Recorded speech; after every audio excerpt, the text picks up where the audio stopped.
Praise the lord. ప్రతిరోజు పరిశుద్ధాత్మతో కలిసి నడవండి అనే కార్యక్రమం ద్వారా మీ అందరికీ కూడా ప్రభువైన యేసుక్రీస్తు నామం పేరిట మా ప్రేమపూర్వకమైన వందనములు శుభములు తెలియపరుస్తున్నాను.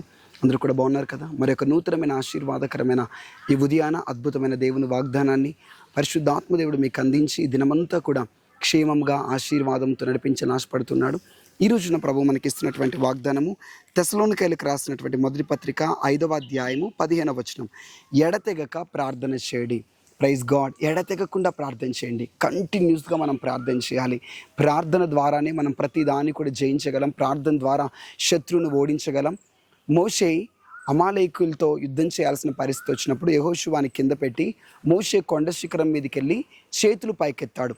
ఎప్పుడైతే మోషే చేయి పైకెత్తుతాడో అప్పుడు విజయం కలుగుతుంది ఇజ్రాయేలుకి. చేయి దించిన వెంటనే ఓడిపోతూ ఉంటారు. ఆ యొక్క సీక్రెట్ని యెహోషువ కానీ పక్కన ఉన్నటువంటి అహరోను కానీ హూరులు కానీ గుర్తుపట్టి, అయ్యా నువ్వు చేయి పైకెత్తినప్పుడే కింద వారు విజయాన్ని సాధిస్తున్నారు, నువ్వు చేయి దించిన వెంటనే ఓటమి కలుగుతుంది, వాళ్ళు జయించేంత వరకు నువ్వు చేయి పైకెత్తే ఉంచు అని చెప్తారు.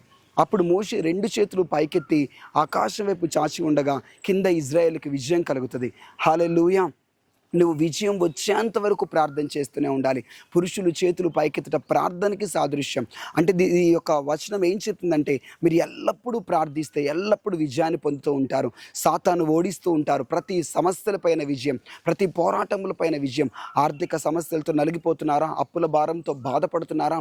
ఏ సమస్యలు మీ ముందు భయంకరంగా ఉన్నా వాటిని మీరు జయించాలి అంటే మీరు కేవలం చేతులెత్తి ప్రార్థన చేయండి. ప్రభు వైపు మీ హస్తములెత్తి ప్రార్థన చేయండి. మీరు ప్రార్థిస్తుండగా విజయం మీ సొంతం కాబోతున్నది. ఎర్ర సముద్రం ముందు మోషే నిలబడ్డాడు. ఎర్ర సముద్రం చీల్చబడి అవతలికి వారు దాటాలి అంటే మోషే చెయ్యెత్తాలి. మోషే చెయ్యెత్తినప్పుడు సముద్రం చీల్చబడుతుంది. విజయాన్ని సొంతం చేసుకుంటున్నారు. హల్లెలూయా. మీ జీవితంలో కూడా సముద్రం లాంటి పెద్ద పెద్ద సమస్యలను, సముద్రం లాంటి గొప్ప గొప్ప పోరాటాలని మీరు జయించాలి. వాటిని మీరు దాటాలి. వాటిని మీరు అధిగమించాలి అంటే కేవలం మీరు చేయి పైకెత్తాలి, ప్రార్థన చేయాలి. కంటిన్యూస్గా మీరు ప్రార్థిస్తే ప్రతి భయముల నుంచి విడిపింపబడతారు. ప్రతి మాంత్రిక శక్తుల నుంచి విడిపింపబడతారు. ఈ లోకంలో ప్రతి దానిని మీరు జయించాలి అంటే, ప్రతి దానిపైన మీకు జయం కావాలి అంటే, శత్రువులు మీరు ఓడించాలంటే ఒకటే మార్గం, ప్రార్థన, ప్రార్థన, ప్రార్థన. అటు ప్రార్థన ఆత్మను, ప్రార్థన అభిషేకాన్ని ప్రభు మీకు అనుగ్రహించును గాక. కళ్ళు మూసుకొని ప్రార్థన చేద్దాం. లార్డ్ జీసస్, మీకు వందనములు, కృతజ్ఞతలు, స్తుతులు, స్తోత్రములు చెల్లిస్తున్నాం ప్రభా. ఈ దినమును మీరు మాకు దయచేస్తున్నందుకు వందనములు. ఈ రోజున మీరు ఇచ్చిన అద్భుతమైన వాగ్దానం బట్టి స్తోత్రం. నీ బిడ్డలపై ప్రార్థన ఆత్మ దిగి వచ్చును గాక. మా అందరిపైన ప్రార్థన శక్తిని మీరు కుమ్మరించండి. ప్రార్థన అభిషేకాన్ని మీరు కుమ్మరించండి ప్రభా.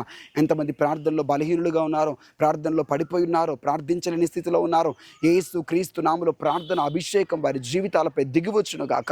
ప్రార్థన ఆత్మతో వారు నింపబడుదురు గాక అని ప్రార్థిస్తున్నాను. ప్రార్థన అభిషేకమును వారిపై కుమ్మరించండి. అభిషేకం చేత నింపండి ప్రభా. తిరిగి మరలా బలంగా ప్రార్థన చేసి ప్రతి దాన్ని జయించినట్లుగా వీరిని మీరు అభిషేకించి ఆశీర్వదించమని యేసయ్య నామములో ప్రార్థిస్తుంటున్నాం తండ్రి. Amen, amen, amen. God bless you. Thank you. Praise the lord.